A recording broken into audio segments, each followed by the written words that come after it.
সবাইকে অসংখ্য ধন্যবাদ।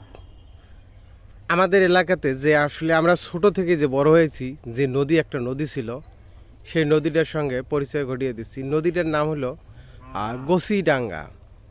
অর্থাৎ গোসিডাঙ্গা, হয়তো এই জায়গাটাতে গোসিডাঙ্গা কীভাবে নামকরণ হয়েছে আমি সঠিকভাবে বলতে পারবো না।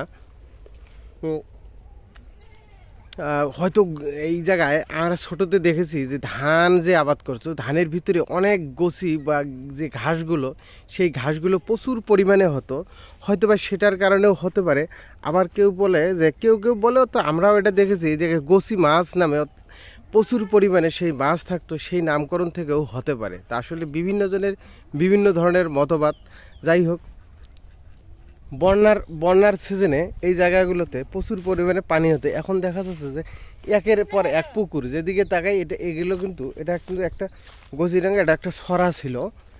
এই জায়গাটাতে প্রচুর পরিমাণে পানা বা এই জাতীয় জিনিসগুলো হতো। যাই হোক, এই জায়গাটাতে এই যে পুরো এইদিকে এখন একের পর এক পুকুরে পরিণত হয়েছে। এখন আর সেই নদী নাই। যাই হোক, এখন পুকুরে পরিণত। এই জায়গাটাতে আপাতত এই জায়গাগুলো এখনও পুকুর হয়নি।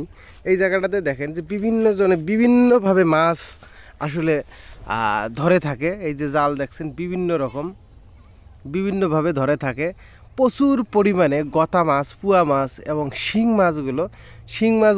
মাছের যে গাঁথা থাকে, ছোটোতে আমরা এই জায়গাটা থেকে প্রচুর পরিমাণে শিং মাছ মারছি। অর্থাৎ পানি যখন শেষের দিকে চলে আসে, সেই সময়গুলোতে নদীর যে সাইডে বা যে জমির আইল থাকে, এই আইলের মাঝে এদুরের গাথাগুলো থাকতো, অর্থাৎ গর্তগুলো, এই গর্তগুলোতে প্রচুর পরিমাণে শিং মাছ ঢুকে থাকতো।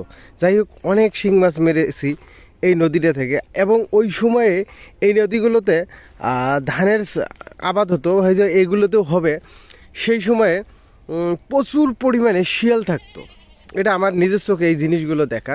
সেই শিয়ালগুলো থাকতো যদি ধানের জমির সাইডে কেউ ছাগল, বিশেষ করে ছাগলেই কেউ যদি বেঁধে রাখতো, একটা শিয়াল এসে ছাগলের যে খুঁট থাকে সেই খুঁটগুলো কামড় দিয়ে তুলে নিত এবং পিছন থেকে আরেকটা শিয়াল মানে ছাগলকে খেদিয়ে নিয়ে যাইতো ওদের গন্তব্যস্থলে।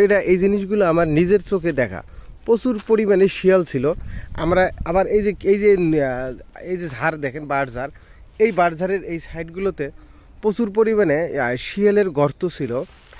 সেই শিয়ালের গর্তগুলোতে আমরা অনেক সময় শুকনো মরিচ ভিতরে দিতাম, দিয়ে অনেক পাতাপাতি দিয়ে আগুন ধরিয়ে দিতাম। শিয়ালও এভাবে দুই একটা হয়তো বা মারাও যেত। যাই হোক, এই জিনিসগুলো হতো। এই গোসিডাঙ্গায় এখনও দেশীয় প্রচুর পরিমাণে মাছ আছে। এখানে দেখেন যে কি পরিমাণ পানা, এই পানার ভিতরে এখনও মাছ আছে, অনেক মাছ। হয়তো এটা আরও কিছুদিন গেলে একটু পানি কমার মতো হলে তখন মেশিন লাগাবে, কয়েকটা মেশিন লাগিয়ে এই যে যার মতো আছে সবাই সেঁকে ফেলে মাছ আসলে ধরবে। এই জায়গাগুলোতে দেশীয় মাছ প্রচুর পরিমাণে পাওয়া যাবে। হয়তো এটা এই জায়গাগুলোতে আসলে বিশেষ করে সম্ভব। এই যে গাছগুলো দেখা যাচ্ছে, গাছগুলো কিন্তু পুকুর। আমরা যখন ছোট ওই সময় এই পুকুরগুলো তৈরি হয়েছে, যাদের জায়গা মূলত তারা এই পুকুরগুলো দিয়েছে।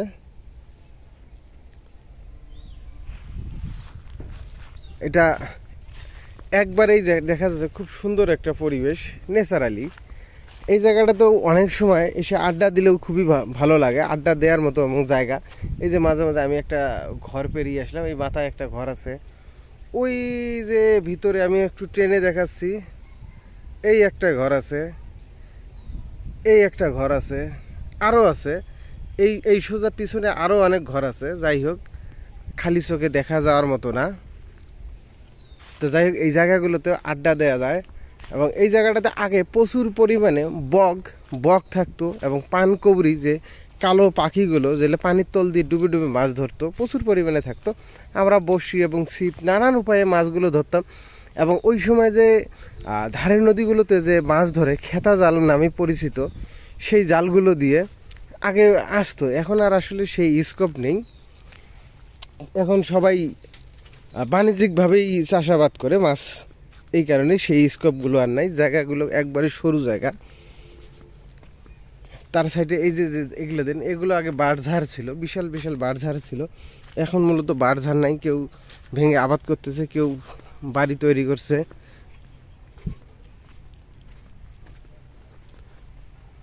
ছোট ছোট গলি দিয়েই যাইতে হয়।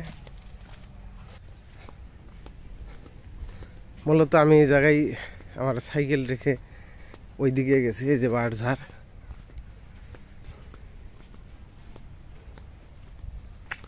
এই রাস্তা।